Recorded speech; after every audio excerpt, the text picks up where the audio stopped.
Well, good morning, man.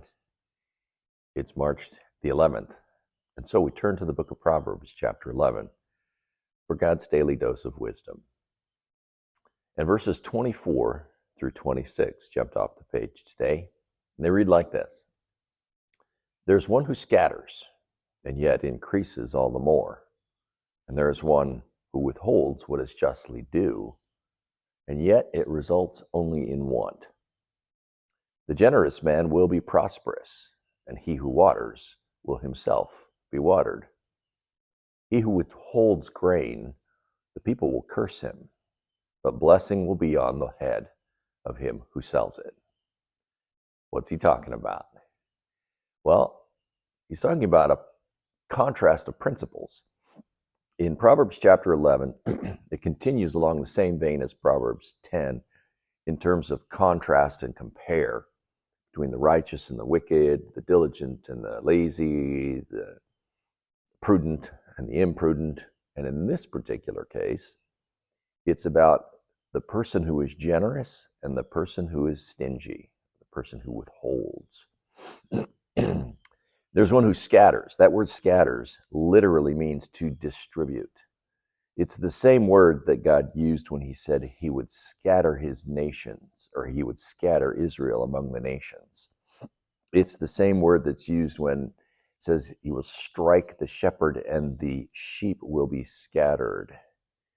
It's about distributing. It's about sending forth. It's about being generous is what it is. There's one who scatters and yet increases all the more. It seems to be a bit of a paradox. How is it that you're giving away stuff and then you're increasing as a result of that?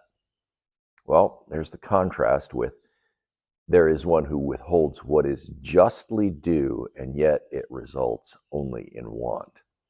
We're talking about a difference in philosophies, a difference in perspectives. Because the one who scatters, the one who's generous, and then in verse 25 it says, the generous man will be prosperous, and he who waters will himself be watered. There's the clue. Someone who is generous has a faith in God that says, I believe that God's going to take care of me, and so I don't need to withhold or I don't need to hang on to things. I can be generous just as God is generous. God is very generous. He lavishes his grace upon us. He pours out his mercy on the entire earth. God is an extremely generous God. He sends his rain on the just and the unjust. God is generous and he does not withhold his blessing. And so he expects his children to have a similar attitude of generosity.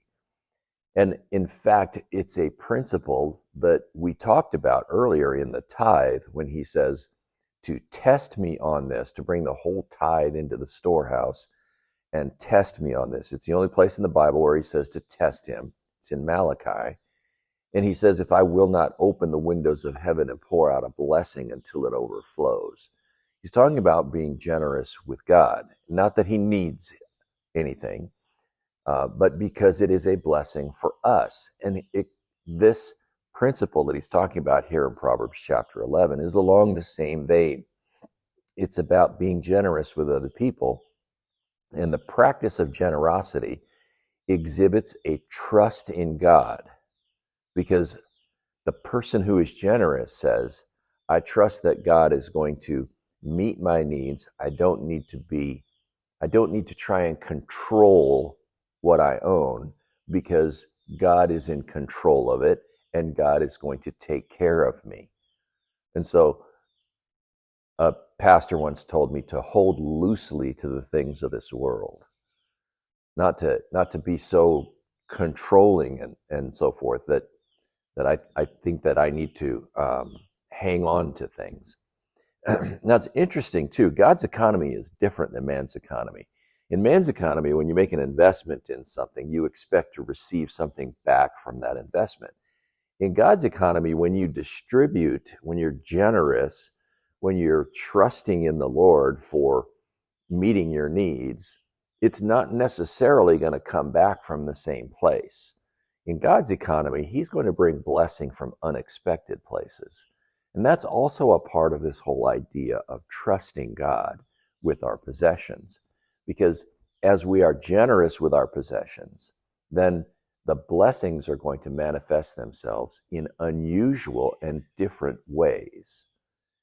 So this section of Proverbs chapter 11 truly does contrast the attitude of generosity and the attitude of trust versus the attitude of not trusting God and feeling that you have to hold on to things. He who withholds grain, the people will curse him, but blessing will be on the head of him who sells it. That's that attitude of, I've got to control this. There's scarcity in the world, and therefore I need to be able to make sure that I have mine. That's the attitude of not trusting God and the attitude of scarcity.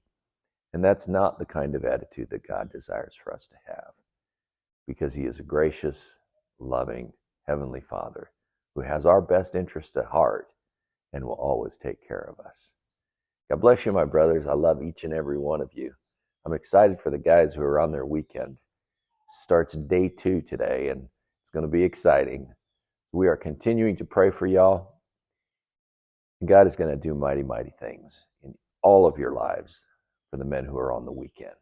And for those who are not, God is going to do mighty things in your lives too. I love you. Go out and make a difference in someone's life today. God bless you.